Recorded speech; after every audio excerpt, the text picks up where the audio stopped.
Spalio 15. Turėkite tikėjimą Dievu.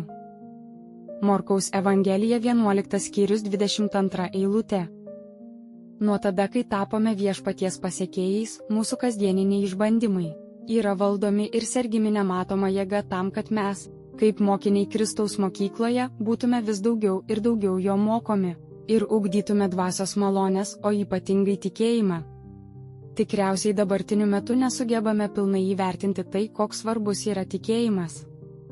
Atrodo, kad tikėjimas tai yra vienintelis dalykas, ko Viešpats dabartiniu metu ypač ieško pas tuos, kurie pakviesti tapti jo pasekėjais. Todėl priklausomai nuo mūsų tikėjimo galėsime džiaugtis net ir varguose.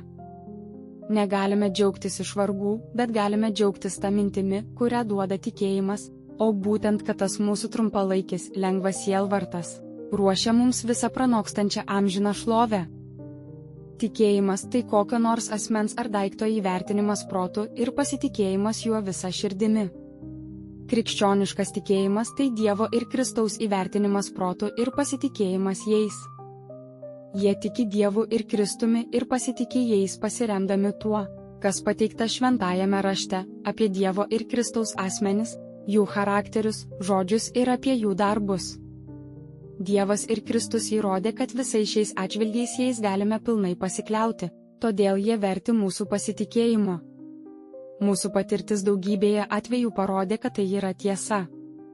Todėl Jėzus pilnai gali, nepadarydamas jokios net ir mažiausios žalos mums, kviesti bei raginti mus pasitikėti Tėvu ir juo. Klausimai: ar šią savaitę parodžiau tikėjimą? Kaip, kokie buvo rezultatai? Turėkite tikėjimą Dievu.